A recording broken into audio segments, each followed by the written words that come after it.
Liebe Münchner, es gibt so viel Blödheit auf der Welt. Und ich als Bavarian Superhero, ich muss ja gegen die Blödheit ankämpfen. Das ist mein Job. Und die Blödheit, die erkennst du sofort am Gesicht, wenn du vor ihr stehst. Wart sie schon mal im P1?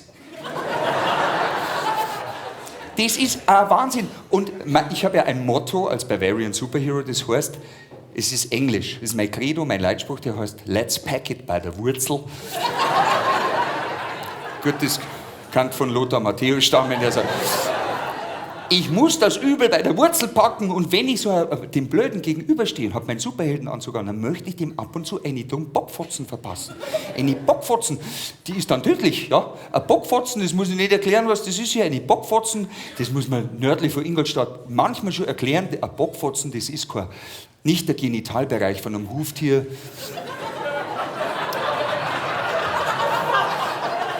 Das ja.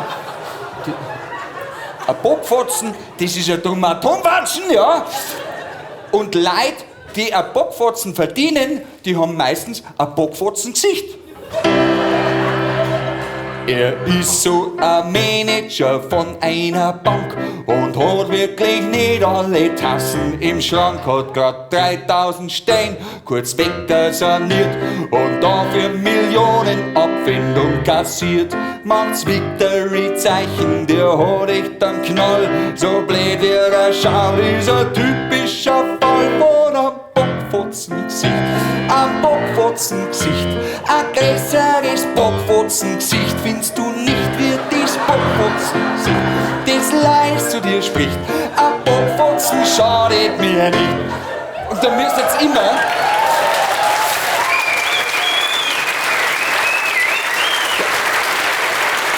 Dann müsst jetzt ihr eurem Nebenmann immer eine Zacke, ja, in der Pause. Halt, aber ihr seid alle so nett, macht's einfach so. Ja, das langt da. Also, ein Bockfotzen schadet mir nicht. Ja, das ist ja gut. Am Straßenrand hängt es sein Riesenkonterfei. Er mechert ja so gern in Bundestag nei. Und das Paradies, das verspricht er dir glatt, wo's Honig und Milch und kein Steier mehr hat. Doch was ist von dem schon ein Wahlprogramm wert, wenn die schon von vornherein was ganz anderes stört? Dieses Bockfotzen-Gesicht, das Bockfotzen-Gesicht, ein größeres Bockfotzen-Gesicht findest du nicht wie das Bockfotzen-Gesicht, das leise zu dir spricht. Ein Bockfotzen schadet mir nicht. Oh, an wen habt ihr jetzt gedacht, Testament ist?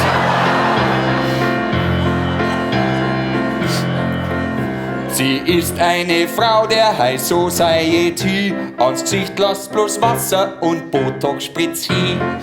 Sie ist dermaßen gliftet, das ist allerhand, wenn's lacht, hebt's an Arm gleich mit, weil's so spannt.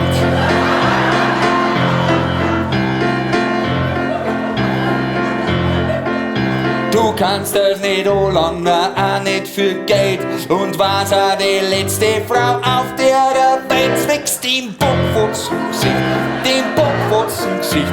Ein größeres Bockfotzen-Gesicht findest du nicht wie das Bockfotzen-Gesicht, das leise zu dir spricht.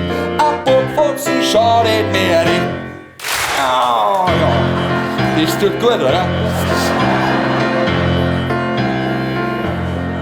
Du kommst spät vor der Arbeit und schaust nach TV. Da steht vor dir eine bartbusige Frau. Sie zeigt dir ein Rätsel und schreit wie am Spieß. Ruf an und mach mit, ja, dann gewinnst du recht gewiss.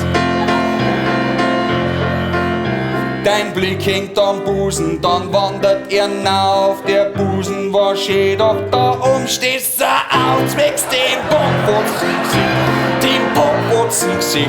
Ein größeres Bockfotzen-Gesicht findest du nicht wie das Bockfotzen-Gesicht, das leise zu dir spricht.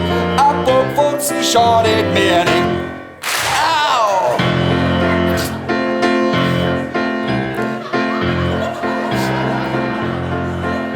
Ein Bockfotzen-Gesicht, ja, das hat man nicht so. Das muss man erwerben, das schafft man sich an. Egal ob Fernsehpfarrer oder Präsident oder einer, den man vom Modern Talking her kennt.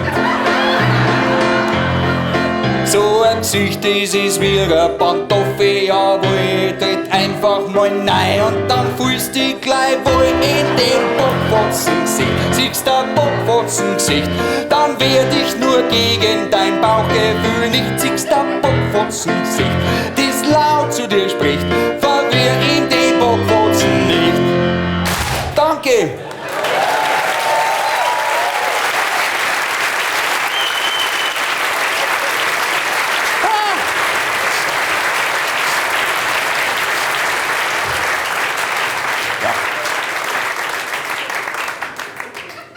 Ja.